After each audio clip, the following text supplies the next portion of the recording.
నేరము మోపు అపవాది. రాత్రింబగళ్ళు మన దేవునిదుట మన సహోదరుల మీద నేరము మోపువాడైన అపవాది పడద్రోయబడి ఉన్నాడు. ప్రకటన 12వ అధ్యాయము 10వ. ప్రభు దయచేయి జ్ఞానమును గుర్చి ధ్యానించున్నాము. అపవాది యొక్క మారుపేరు నేరం మోపువాడు. యేసుక్రీస్తు కుటుంబ సభ్యులముగా మనము ఉన్నాము గనుక మనమందరము సోదర సోదరీమణులముగా ఉన్నాము. దానిని ఓర్వలేని అపవాది రాత్రింబగళ్ళు సహోదరుల మీద నేరం మోపుచున్నాడు. సాతానుతో పాటు లోకము కూడా నేరం మోపుటకు తగిన సమయం కొరకు వేచున్నది. లోకులు మిమ్మును ఇబ్బందికరమైన ప్రశ్నల ద్వారా కట్టడి చేయగోరిన యెడల అట్టి పరిస్థితిని జయించుటకు మీకు మరింత జ్ఞానం కావలెను. హతసాక్షిగా మరణించిన స్టెఫనును గూర్చిన సాక్ష్యము చూడండి.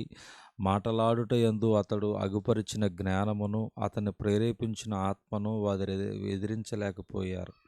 2 రకముల బుద్ధిహీనులు ఉన్నారు. వారిలో మొదటి రకం వారు అజ్ఞానం వలన ప్రశ్నించువారు. 2వ రకం వారు మిమ్మును చిక్కుల్లో పెట్టు నిమిత్తము ప్రశ్నించు మూఢులు. లోకజ్ఞానిగా పేరుగాంచిన సొలొమోను బుద్ధిహీనులు అడుగు ప్రశ్నలకు జవాబు ఇయ్యకపోవుటను గూర్చి చక్కగా వ్రాసెను. వాని మోడత చొప్పున మూర్ఖునికి ప్రత్యుత్తరమియ్యకుము. ఇచ్చిన యెడల నీవును వాని పోలియుందువు. వాని మోడత చొప్పున మూర్ఖునికి ప్రత్యుత్తరమిమ్ము. అలాగే చేయని యెడల వాడు తన దృష్టికి తాను జ్ఞాని అనుకొనును. అవును, బుద్ధిహీనులు అడుగు ప్రశ్నలను బట్టి జవాబిచ్చుట లేదా మౌనముగా పాటించుట వాక్యానుసారము. ఆనాడు క్రీస్తు మాటను బట్టి ఆయనను చిక్కుల్లో పెట్టుటకు వచ్చిన పరిసయ్యులు ఆయన్ని పొగిడిరి. బోధకుడా, నీవు సత్యవంతుడవైయుండి దేవుని మార్గము సత్యముగా బోధించున్నావనియు నీవు ఎవని లక్ష్యపెట్టవనియు మోమాటము లేనివాడవనియు ఎరుగుదుము.